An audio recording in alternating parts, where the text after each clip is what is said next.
Everyone, आप सबका स्वागत है हमारे चैनल होलिस्टिक होम्योपैथी पे।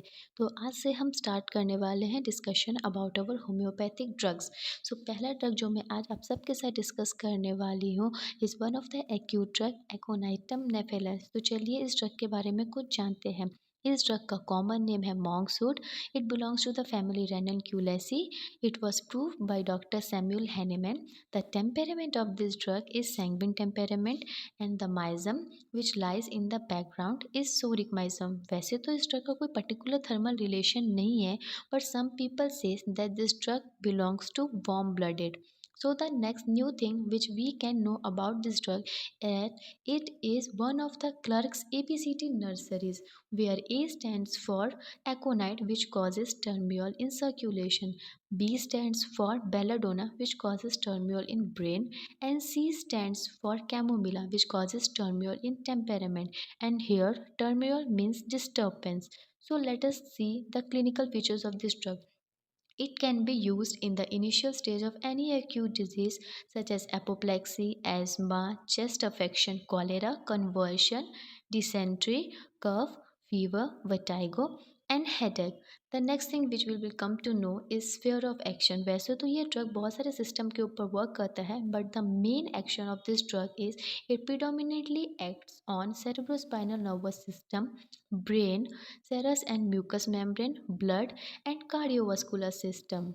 Next the thing is physical makeup of this drug. वैसे तो ये ड्रग एक प्योरली एक्यूट ड्रग है, but it is indicated in acute cases occurring in plethoric sanguine person. ये उन लोगों में एक्ट करता है जिन लोगों के अंदर बहुत ज़्यादा एबंडेंट ऑफ ब्लड होता है, और वो लोग जिनके अंदर टेंडेंसी होती है टुवर्ड फुलनेस और excess. So here sanguine means abundance of blood and plethoric means fullness और excessive। The next thing which we will know is the persons have rigid fiber। उन लोग के डार्क हेयर्स होते हैं, dark eyes होती है, and full of plethoric habits who lead a sedentary life, जो कि एक साधारण जीवन जीते हैं। Aconite is the remedy of rosy, chubby and plethoric babies. तो इस ड्रग को हम बेबीज़ को भी प्रेस्क्राइब कर सकते हैं। तो चलिए इस ड्रग की एक ड्रग पिक्चर जो कि मैंने बोर्डिक से ली है उसको समझते हैं। यहाँ पे लिखा हुआ है a state of fear anxiety, यानी कि हर टाइम कैसे स्टेट में रहेगा, एक डर डर भाव में रहेगा, और एंजाइटी मतलब चिंता में रहेगा। Anguish of mind and body, उसके मन में और उसके शरीर में हमेशा व्यथा रहेगी। Physical and mental restlessness and fright are the most characteristic manifestation of aconitum. तो एकोनाइटम का जो सबसे मोस्ट कैरेक्टरिस्टिक मैनिफेस्टेशन है वो है physical and mental restlessness. Acute sudden and violent इन्वेशन with fever, अचानक से बहुत तेज़ अगर किसी को बुखार आ जाता है तो उस समय भी हम इस मेडिसिन को दे सकते हैं। Does not want to be touched, उसे टच होना पसंद नहीं है। Sudden and great sinking of strength, अचानक से शरीर की ताकत का कम हो जाना। कंप्लेंट्स एंड टेंशन, हर बात पे प्रॉब्लम होना और टेंशन होना। कब, किसके कारण से, exposure to dry cold weather, ठंडे वेदर के कारण, ड्रॉट ऑफ कोल्ड एयर के कारण, and check perspiration. Here check perspiration मतलब बॉडी में बहुत ज़्यादा स्वेटिंग होना जिसके कारण मेंटल या फिर बॉडी में अलग अलग प्रॉब्लम्स क्रिएट होना, जो कि also complaints from very hot weather से भी कंप्लेंट्स होती हैं, स्पेशली किसकी, जीआई गैस्ट्रो इंटेस्टाइनल डिस्टर्बेंस होती है। ये ऐसी रेमेडी है, this is the remedy in inflammation and inflammatory fever. ये फर्स्ट रेमेडी है जो इन्फ्लामेशन में और इन्फ्लामेटरी फीवर्स में दी जाती है। सेरस मेम्ब्रेन और muscular tissue affected markedly. Burning in the internal parts में बर्निंग सेंसेशन होता है। टिंगलिंग, कोल्डनेस एंड नमनेस में। इन्फ्लुएंजा, टेंशन इन आर्टरीज में दिया जा सकता है। Emotional, physical and mental tension explain many symptoms. When prescribing aconite, remember aconitum cause only functional disturbance. There is no evidence that it can produce tissue changes. Its action is brief and shows no periodicity. Its fear is in the beginning of acute disease and should not be continued after pathological changes come. In hyperemia, venous congestion, not after exudation has set in, and also in influenza। चलिए इस drug के बारे में और भी बहुत सारी चीज़ें जानते हैं। द नेक्स्ट थिंग जो हम लोग जानने वाले हैं दैट इज़ फिजिकल जनरल। तो यहाँ पे बताया गया है कि complaints caused by exposure to dry cold air, dry north or west wind, or exposure to drop of cold air while in a perspiration। तो प्रॉब्लम किस वजह से क्रिएट हुई है, किस कंप्लेन को लेके आएगा पेशेंट आपके पास कि उसको ठंडी हवा लग गई है या कोई नॉर्थ या वेस्ट विंड्स लग गई है। सपोज मान लीजिए आपके पास एक पेशेंट आया एंड ही वाज सेइंग कि वो कल रात ठंडी हवा में बाइक चलाते हुए जा रहा था और ठंडी हवा लगने के चलते उसको जो है फीवर हो गया है या उसको कफ हो गया है। तो ड्रॉप ऑफ एयर या फिर ड्रॉप ऑफ कोल्ड एयर के चलते अगर उसकी कंप्लेंट्स आ रही हैं तो हम वहाँ पे एकोनाइट प्रेस्क्राइब कर सकते हैं। या फिर bad effects of chest perspiration, तो चेस्ट पर्स्पिरेशन का मतलब मैंने आपको पहले बताया, उस कंडीशन में भी हम इसको दे सकते हैं। द नेक्स्ट कंडीशन जिसमें हम ये ड्रग प्रेस्क्राइब कर सकते हैं is for the congestive stage of inflammation. Congestive stage of inflammation यानी कि एक्यूट इन्फ्लेमेशन के टाइम जब परमिएबिलिटी इंक्रीज़ हो जाती है और ब्लड फ्लो इंक्रीज़ होता है, उस टाइम पे अगर प्रॉब्लम हो तो उस टाइम पे हम ये ड्रग प्रेस्क्राइब कर सकते हैं। और the third thing is the pain. Pain कैसा होता है, इनटॉलरेबल, मतलब सहा ना जा सके ऐसा पेन होता है। दे ड्राइव हिम क्रेजी, मतलब वो इस इंसान को बहुत परेशान करता है वो दर्द।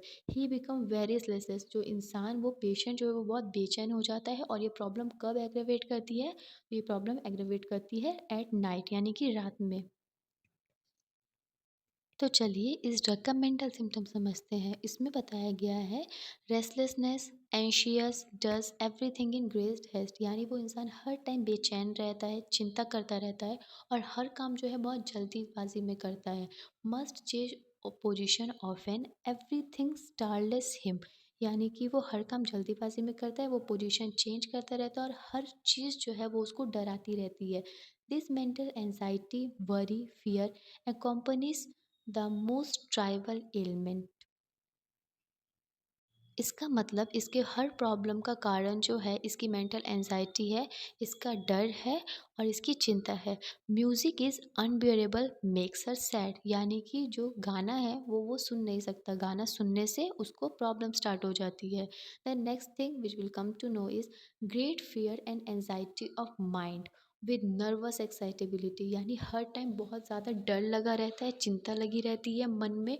और उसको क्या होता है ना कि afraid to go out, to go into a crowd where there is any excitement और मैनी पीपल, उसको बाहर जाने में डर लगता है, उसको भीड़ में जाने में डर लगता है। Even to cross the street, यानी कि उसको सड़क को भी पार करने में बहुत डर लगता है। उसके बाद बताया गया है the countenance is expressive of fear, यानी उस इंसान का, उस पेशेंट का जो एक्सप्रेशन होगा, उसका जो फेस क्या शो कर रहा होगा, डर शो कर रहा होगा। The life is rendered miserable by fear, यानी कि उसकी लाइफ कैसी बन गई है, एकदम अनहैप्पी बन गई है। किसकी वजह से बन गई है, डर की वजह से बन गई है। उसके बाद जो बता रहा है that is sure his disease will prove fatal, यानी उस पेशेंट को वो आके जब कहेगा उसे पता है कि उसकी जो बीमारी है वो जानलेवा, यानी वो मरने वाला है, वो अपने मरने का दिन प्रेडिक्ट कर लेगा। और उसको ये भी डर रहता है कि कहीं वो अपनी प्रेगनेंसी के दौरान मर ना जाए। हैनीमैन ने मेंटल सिम्टम बोलते टाइम एक बहुत इंपॉर्टेंट चीज़ बोली है that whenever aconite is chosen homoeopathically, जब भी आप केसिंग करें और आपको लगे कि एकोनाइट आ रहा है देने के लिए, यू मस्ट अबव ऑल, तुम्हें हर चीज़ में सबसे ऊपर ऑब्जर्व करना चाहिए उसके मेंटल सिम्टम को and be careful that it closely resembles them. The anguish of mind and body, the restlessness, the disquiet not to be allayed. तो एकोनेट प्रिस्क्राइब करते समय इन बातों का ध्यान रखने के लिए हैनेमैन सर ने बताया है। The impact of his drug on nervous system is, जब कोई पेशेंट आके बताएगा that he has a problem on rising from a recumbent position, जैसे ही वो कोई लाइंग डाउन पोजीशन से उठता है तब उसका फेस जो है वो लाल हो जाता है या डेडली पेल दिखने लगता है। और ही बिकम फेंट और गिडी, या तो उससे चक्कर आने लगता है और वो गिर जाता है। And he fears to rise again, और वो दोबारा उठने से डरता है। ऑफन एक्कम्पनी बाई, और उसके साथ साथ क्या हो सकता है, उसके आँखों के सामने से रोशनी जा सकती है, मतलब उसे दिखना बंद हो सकता है या फिर वो अनकॉन्शियस हो सकता है। और दूसरा जो चीज़ बताया गया है वो है कन्वर्जन्स ऑफ टीथिंग चिल्ड्रन, जिन बच्चों के दाँत आ रहे होते हैं उनमें ये देखने को मिलता है, हीट होता है, जर्क होता है और स्पैज़म होता है या ट्विचेस होता है सिंगल मसल्स का। बच्चे जो हैं वो ग्नॉज़ इट्स फीस्ट, यानी वो अपने फीट्स को बाइट करते हैं, डरते हैं बहुत ज़्यादा एंड स्क्रीम्स, चिल्लाने लगते हैं। स्किन जो होती है उनकी हॉट हो जाती है और ड्राई हो जाती है और उनको बहुत ज़्यादा हाई फीवर रहता है। नाउ हम कुछ पर्टिकुलर्स के बारे में जानेंगे। जब भी आप एग्ज़ाम में कोई सिम्पटम लिखें होम्योपैथिक ड्रग के बारे में, तो मैंने जिस तरीके से पिक करके आपको बताया है कि इस तरीके से सजा के लिखें। हर टाइम कोई भी पर्टिकुलर का कॉज़ेशन वो किस कारण से हो रहा है, उसका लोकेशन, उसका सेंसेशन और मॉडलिटीज़ एंड द लास्ट जो कि बहुत ज़्यादा इंपॉर्टेंट भी नहीं है, कॉन्कोमिटेंट यानी उसके साथ जो सिम्पटम्स प्रोड्यूस हो रहे हैं, उनके बारे में लिखें। तो जो सबसे पहली चीज़ हम पढ़ने वाले हैं, वो है हेडेक। तो यहाँ पे इस ड्रग में हेडेक का कॉजेशन क्या है? Exposure to dry cold air या फिर exposure to draught of cold air while in perspiration, bad effects of checked perspiration, fear के चलते, फ्राइड के कारण, शॉक, हीट ऑफ सन या एक्साइटमेंट के कारण। लोकेशन जहाँ पर ये पेन होता है, कहाँ पे होता है? Intense pain is feel in the frontal region यानी कि फ्रंटल रीजन में या सेमीलेटरली ये पेन होता है। ये पेन का जो सेंसेशन है वो कैसा है? Headache as if nailed up, कोई नेल अप कर रहा है हमारे हेड में, ऐसा फील होता है। ड्राइव हिम क्रेजी यानी कि टू मेक समवन एनोइंग यानी कि प्रॉब्लम उस इंसान को एनोइंग बनाती है। फुलनेस होना, हैवीनेस सेंसेशन कहाँ पे? फोर हेड में, as if the skull would be forced out through the forehead. Burning headache as if the brain were agitated by boiling water. Sensation of fullness और throbbing in the head, ऐसी sensation होना। Modalities क्या है? ये किस दौरान बढ़ता है? Towards evening and at night, शाम होने जा रहा है उस तरफ में और रात में बढ़ता है। जब हम बेड पे सोने जा रहे हैं तब बढ़ता है। Pain worse in a warm room, गर्म रूम में जाने से यानी कि जिस रूम का टेम्परेचर नॉर्मल से ज़्यादा है उस रूम में जाने से प्रॉब्लम हो रही है। And when lying on affected side, जिस तरफ में पेन हो रहा है उस तरफ सोने से प्रॉब्लम एग्रेवेट होता है। और एमोलरेशन किस में होता है? ओपन एयर में होता है। जो कॉन्कोमिटेंट जो इस सिम्टम्स के साथ आते हैं, फियर ऑफ डेथ। तो नेक्स्ट थिंग जिसके बारे में हम जानने वाले हैं वो है कफ। तो कफ का कॉजेशन क्या है? Cough may be cause due to exposure of dry cold air, अगर ठंडी हवा लग जाती है उस कारण से, ड्राई नॉर्थ और वेस्ट विंड के कारण से, या exposure to draught of cold air या चेस्ट पर्सपिरेशन के कारण। The cough may along with fever और cough itself may start violently, या तो कफ बुखार के साथ आ सकता है या फिर कफ खुद अकेले भी आ सकता है उस पेशेंट के अंदर। उस कफ का कैरेक्टर कैसा होगा? इट इज़ सडन एंड वॉलेंट, ये अचानक से होगा और बहुत वॉलेंट, बहुत स्ट्रॉन्ग होगा। It may be croupy in nature. Cough is dry, सूखी खांसी होगी। हॉर्स, सफोकेटिंग, लाउड, रफ, ये जो कफ के कैरेक्टरिस्टिक्स है उसके बारे में बताया गया है कि जब इंसान खांसेगा तो उस इंसान का दम बंद हो जाएगा, ऐसा सेंसेशन होगा। सूखी खांसी होगी, गले में खराश जैसा होगा, हार्ड होगा, रिंगिंग एंड विसलिंग साउंड होगा। और इसकी मोडेलिटीज़ क्या क्या है, कब बढ़ता है ये? ऑन एक्सपायरेशन, जब हम सांस छोड़ते हैं उस दौरान कफ बढ़ता है। टुवर्ड्स इवनिंग, शाम के दौरान और रात में। और ये आराम किससे होता है? In open air. The next thing is dysentery. Dysentery किस कारण से होती है? फियर, डर लगने की वजह से, डर जाने की वजह से, शॉक की वजह से, हीट ऑफ सन की वजह से, या किसी भी प्रकार की एक्साइटमेंट की वजह से।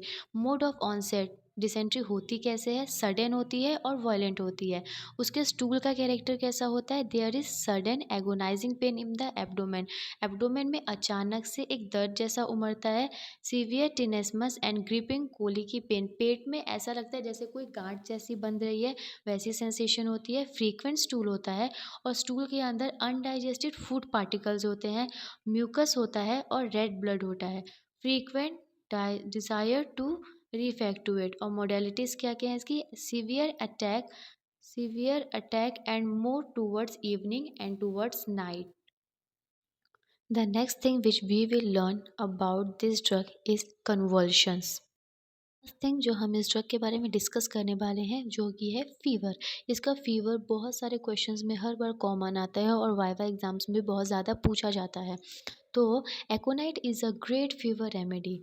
तो किस कारण से फीवर होता है? From exposure to dry cold air, dry north और वेस्ट विंड, और exposure to drop of cold air, same causation बाकी चीज़ों की तरह। Violence perspiration, bad effect of checked perspiration, fear, fright, shock, heat of sun and excitement. Mode of onset क्या है? Start very suddenly and very voluntarily.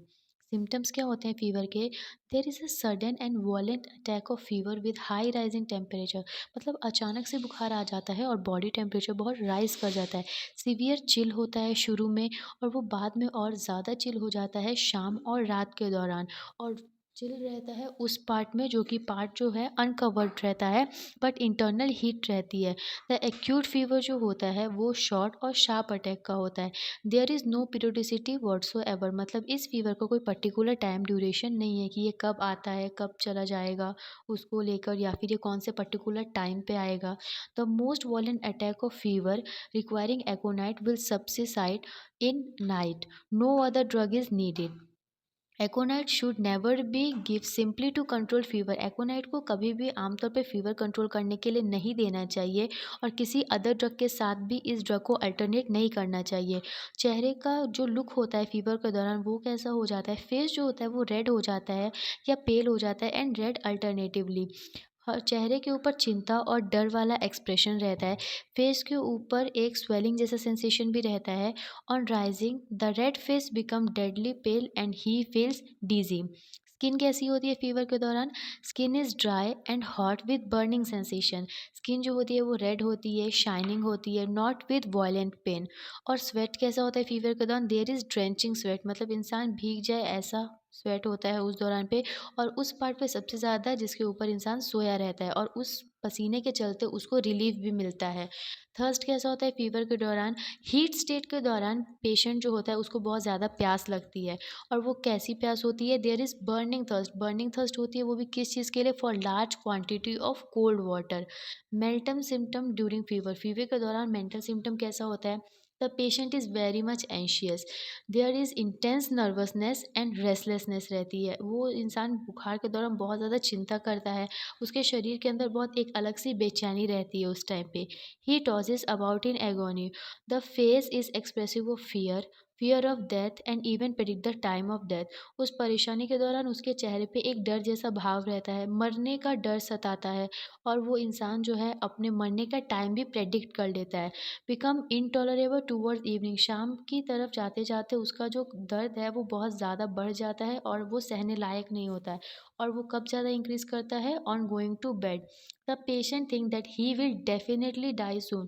Patient ऐसा सोचता है कि वो बहुत जल्द मरने वाला है, और उसका फीवर जो है वो बहुत सीवियर हो जाएगा, फैटल हो जाएगा, जानलेवा हो जाएगा, जिसकी वजह से वो मर जाएगा अनलेस ट्रीटेड इमीडिएटली। अगर उसका जल्द से जल्द इलाज नहीं किया गया तो।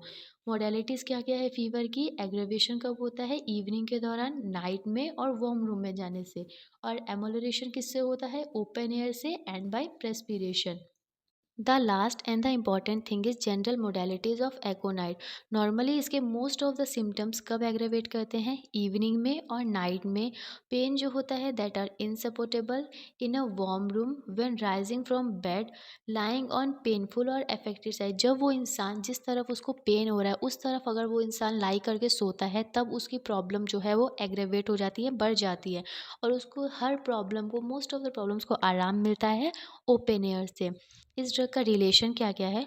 एकोनाइट is complementary to coffea in fever, sleeplessness and intolerance of pain, to arnica in traumatism, to sulphur in all cases, rarely indicated in fever which bring out eruption.